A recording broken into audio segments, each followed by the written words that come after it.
Vamos a recorrer rápidamente algunas noticias del año. No me voy a detener en todas, simplemente señalar que fue el año que vivimos, que estuvo para mí, por lo menos, dominado plenamente por la guerra de Ucrania.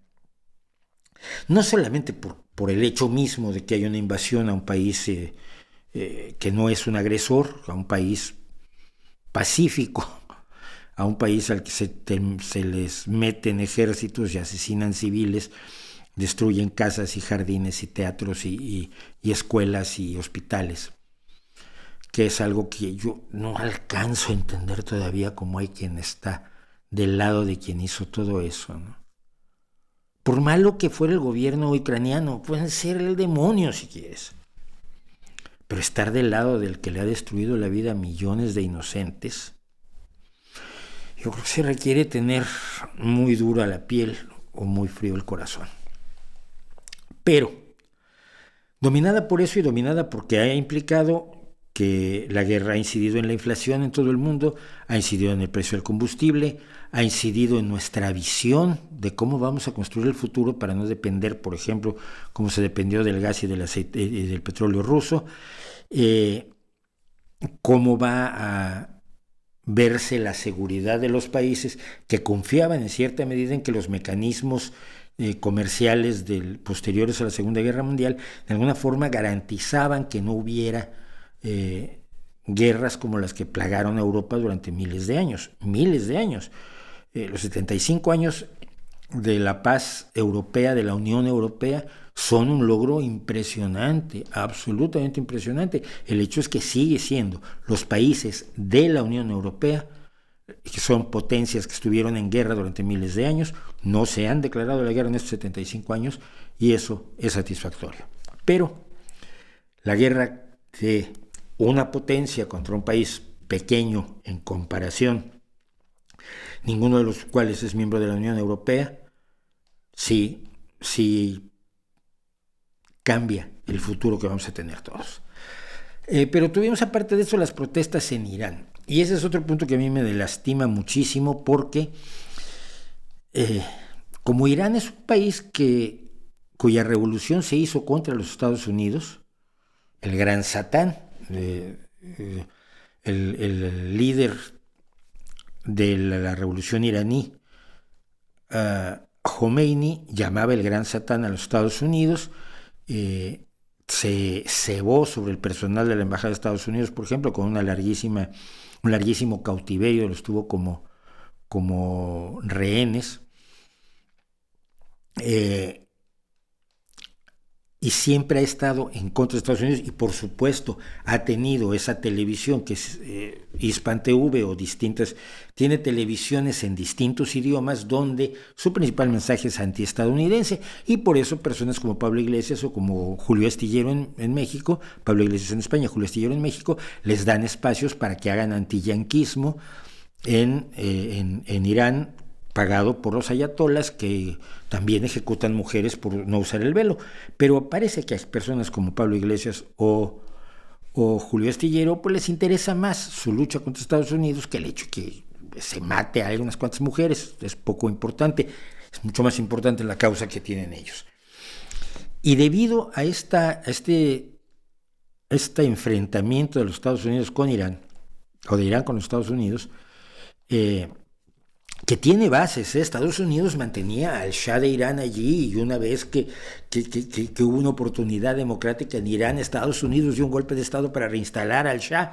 Esto no hay que olvidarlo, no es gratuito. Estados Unidos no trabaja de víctima en esta fiesta.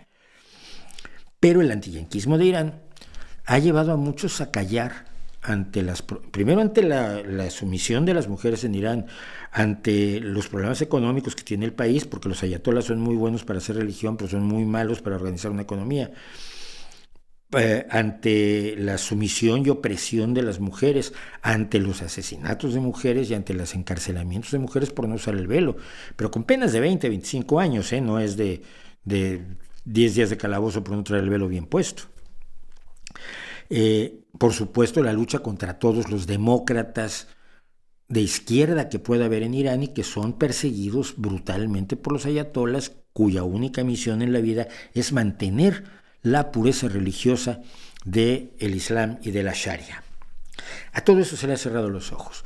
Cuando hace unos meses Mahsa Amini, una visitante kurda, si mal no recuerdo, fue asesinada, o fue detenida por no usar el velo correctamente. No es que no trajera el velo, es que al parecer se le veía un par de mechones de cabello, lo cual ya sabes que a los islamistas radicales esto los pone muy mal. Son personas que no tienen ningún control sobre su sexualidad y cuando ven cabello femenino se vuelven violadores y sufren unas provocaciones sexuales incontrolables que les rompen el alma y por supuesto los hacen querer pecar, lo cual no está bien visto por su Dios ni por el profeta, alabado sean sus barbas. Y entonces, pues esta mujer parece que no traía bien puesto el velo, entonces la detuvieron, la llevaron para explicarle cómo debía ponerse el velo y de la consecuente paliza acabó muriendo. La muerte de Mahsa Amini arrancó una serie de protestas o reinició una serie de protestas que habían iniciado en otras ocasiones, generalmente con base en el velo islámico, porque han sido las mujeres las valientes, las más valientes en este caso, pero cada vez más referidas al deseo de tener libertades, el deseo de tener derechos, el deseo de tener una vida democrática, el deseo de no vivir bajo la égida de unos señores salvajes que solo se interesan por la religión en la que creen. Y esas protestas han sido ocultadas o minimizadas por los medios de izquierda, por las personas de izquierda, y tampoco han recibido demasiado interés por las fuerzas de derecha. No ha habido una manifestación que yo sepa en España en defensa de las mujeres iraníes que están siendo masacradas. Se está matando gente en las calles, aparte de quienes están siendo detenidos y sometidos a estas cosas que llaman juicios en los países autoritarios y que no tienen nada que ver con un juicio justo, legal y serio, para luego condenarlos a muerte o condenarlos a penas de prisión absolutamente ridículas. Tenemos el programa nuclear norcoreano que ha seguido adelante de manera absolutamente incontrolada desde que Trump ya no es amigo de Kim Jong-un.